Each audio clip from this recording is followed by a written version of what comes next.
I believe my husband, 24 male, and his stepsister, 23F, are having an affair. My head is spinning and I don't know what to do. My husband's parents got divorced when he was 15 and his dad remarried when he was 17.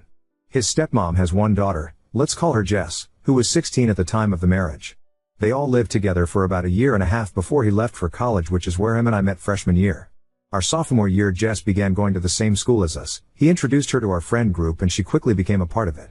They always seemed more like friends than siblings because obviously their parents didn't marry till they were older, but they'd sometimes refer to each other as bro and sis. Back then I sometimes got the vibe that she was flirting with him, but he never returned it and I just brushed it off as her personality and that I was being crazy. BC, no way that would happen. Fast forward to now, we all still live in our hometown and see each other pretty often. Jess is single and hasn't had a boyfriend in several years. Her and my husband are still very close. When we are all hanging out together, including their parents, if we're sitting on the couch she will sit right up against him, sometimes even put her head on his shoulder if he's showing her videos on his phone. I have always found it odd but again have brushed it off. Of course they aren't actually related but it would still be too taboo and weird, so I've never fully let myself have the suspicions. However, over the last 6 months things have been getting weirder. Both my husband and I's birthdays are in April and only a week apart, so over the last couple years we've kind of just combined them and celebrated both at the same time. We had friends and family over, and normally we also receive joint gifts, but this year, Jess got my husband something specific to him, fairly expensive gaming headphones and a watch, but nothing for me, and she also got him a card and wrote a decent amount in it. I didn't get to read it when we were opening things and then later on I couldn't find it. When I asked my husband where it was he brushed it off saying oh he must have accidentally thrown it out with its envelope, but the envelope was still with everything else on the counter. They'd been texting a lot more and she's also been talking to me less. Remember, her and I have been friends for the last 5 years. Sometimes I'll see texts from her pop up on his phone screen and there will be emojis. This will be while he's holding it and he'll unlock it pretty fast, so I've never really been able to see what they say. If I ask her to meet up or hang out with just me, she's always busy. But if it's her coming over our home to see the both of us, she never says no. He also has been going to see her more often, which is kind of a complicated detail. BC, she still lives at home with her mom and his dad, so he just tells me he's going to hang out with his dad for a bit, but I have a feeling it's for her. Him and I have also been less intimate lately. Neither of us have ever had super high sex drives, but we have always averaged at least twice a week, and now it's about 2 to 3 times a month. What's pushed me over the edge is when we all got together this past July 4th. We were at my Phil's house for a big cookout/pool party. While in the pool she kept hanging on him from behind. Picture him giving her a piggyback ride in the water, splashing him, being overly playful, etc. I kept thinking in my head I was crazy because maybe after all these years they really do have a sibling-like dynamic and she's just messing around. But I also caught her staring at me when my husband and I were being close and she looked angry. Now, cut to the worst of it all. We all were done in the pool and went inside to change. I was with my husband in his room, and right in the middle of us changing she came in without knocking, randomly asking if she could borrow my hairbrush. My husband didn't have any clothes on. I was horrified and said something like you need to knock first. She seemed unfazed and lazily covered her eyes saying oh whatever, he's basically like my brother. My husband seemed kind of embarrassed but also not as much as you'd expect. She left like it was nothing. Since then she has barely spoken to me at all and I am absolutely spiraling at the thought of this. Am I being crazy? I haven't said anything to him yet about this because I'm so scared to be wrong and then I'm just accusing him of sleeping with his stepsister. I need others to tell me if they agree with what I've been seeing or not. Small update, thank you to everyone who has responded. When I made this post I was hoping for validation of my worries but also scared of that at the same time. I'm trying to keep it together and act normal around him the best I can. Tomorrow he's going over his dad's, so he says, so I plan to show up there and see what's going on. Another slight update because I know you guys are invested. An update but not really. Yes, I did go to his dad's house Saturday. A lot has happened since then and I haven't been on my phone much. When I get time later tonight I will post a full update of what's gone on. I will most likely make a new post about it because it's been hard keeping up with the comments on this one. Bear with me as I get my head sorted out. I'm worried to do it this way because if their texts are totally innocent / I find nothing, I'll have to tell him why I wanted to see it and I'll seem nuts. He's got an iPhone and a MacBook where his texts are synced up, so I might try to get a hold of his MacBook and read them on my own first. He uses his laptop for work mostly though and has a password on it, so I'll have to come up with some excuse about needing to borrow it. This is WH, and I haven't been sure of because I have siblings but 2 sisters, no brothers. Also with step siblings I have no idea if it's a different dynamic, especially since they didn't live together for very long since they were older. I definitely think I need to actually dig into this to see if I can find legitimate evidence, but I'm honestly scared. Update 1. To say that our family has totally imploded since I last posted would be an understatement. So much has happened that I never expected or was prepared for, so I apologize that I kind of ghosted all of you, but this has been really hard. Just an FYI, I'll be mentioning text messages a fair amount and it'll be paraphrasing. Leaving off from my last update, I did go to his dad's house that weekend that my husband told me he was going to see him. When I got there, only my husband's car was in the driveway. I wasn't sure what to do, if I should try calling his dad, calling my husband or what. I decided to just go in because I didn't want to play games. I walk in and hear his and Jess' voices coming from the kitchen and it sounded like they were yelling.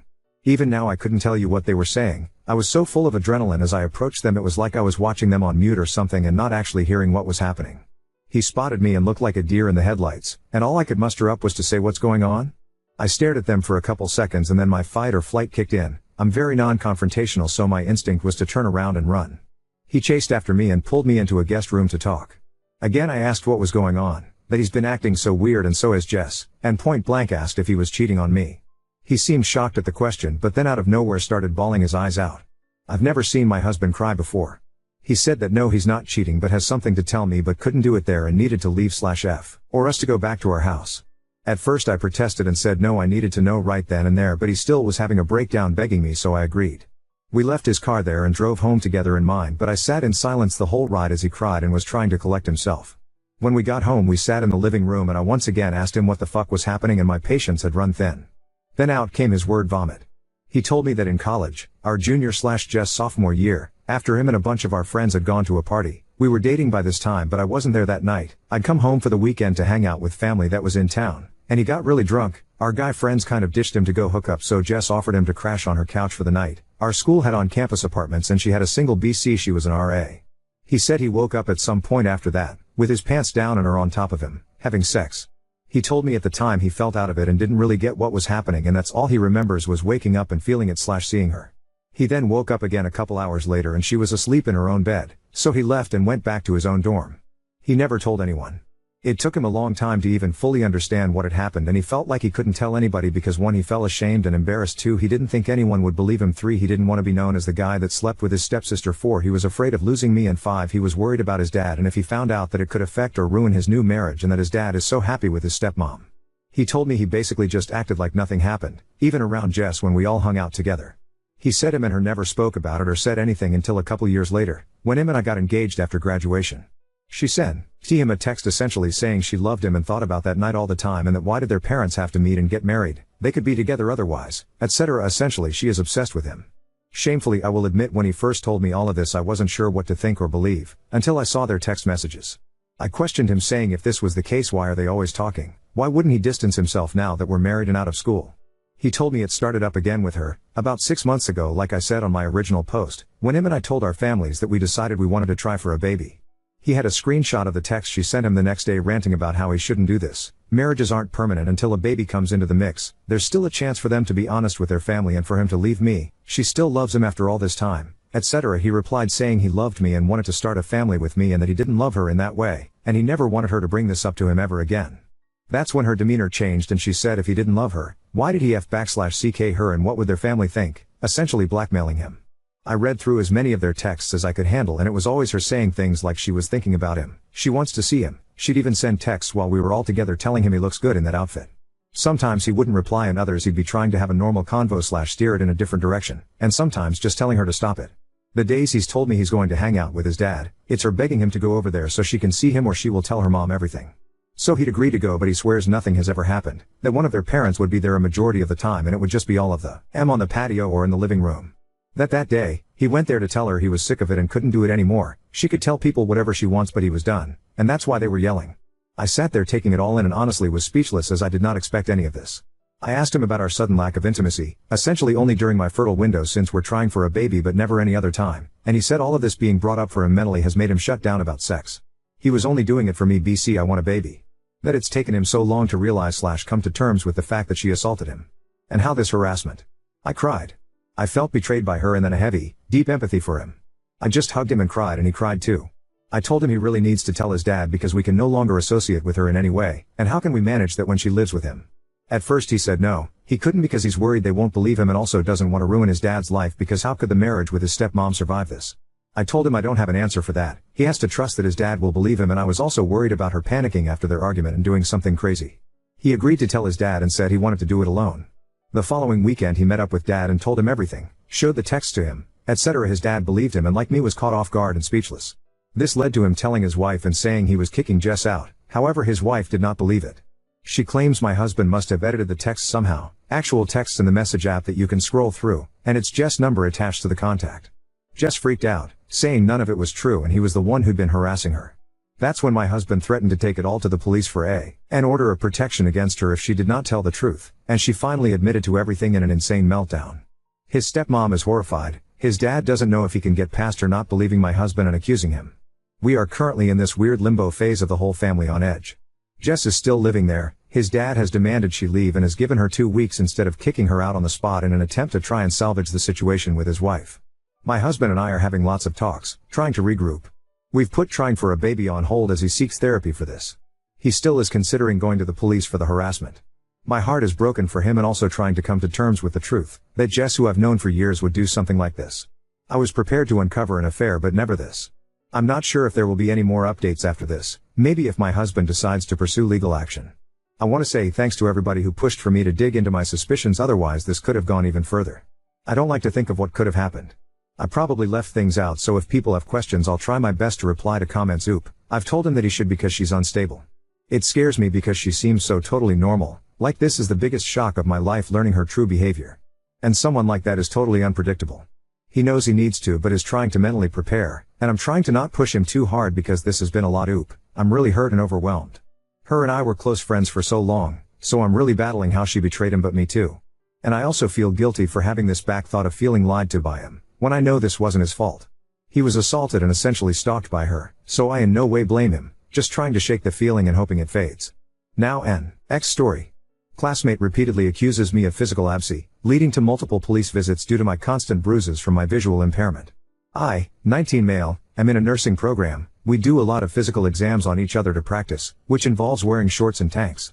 It's important to mention I am permanently blind in one eye, am constantly running into walls, doors, railings, plants, people, animals, everything.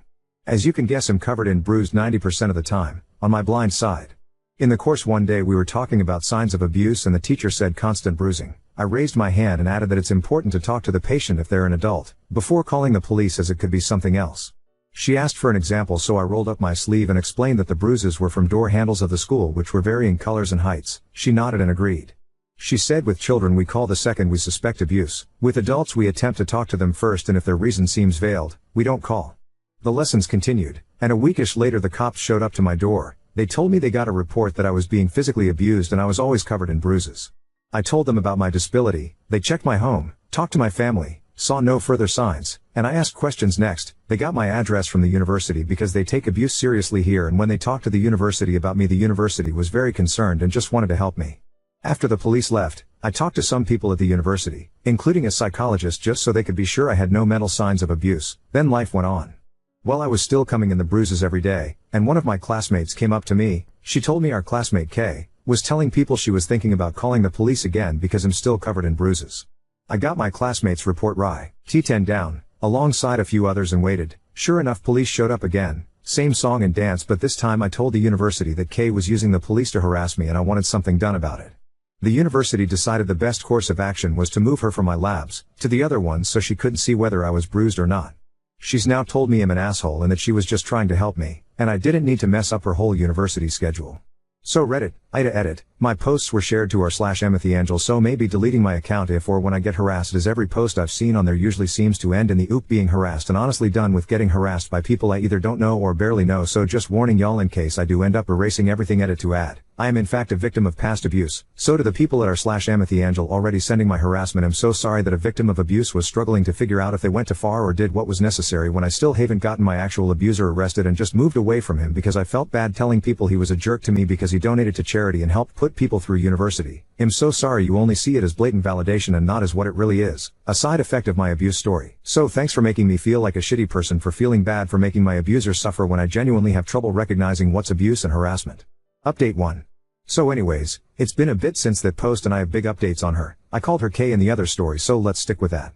So anyways, I had previously gotten her removed from my labs. We still shared class, not lab. I figured everything was fine now and she'd leave me alone, but I was wrong. Not only was she spreading rumors that I was abused, but she called the cops again, apparently more than once as the other two times the cops said they had a report of abuse. This time they said reports. When I asked how many reports, they said that it was multiple people. So I don't know if others in class called or she had her family do so. I just don't know. They couldn't tell me who called due to privacy when it comes to reporting, to try and make sure abusers don't attack the reporters.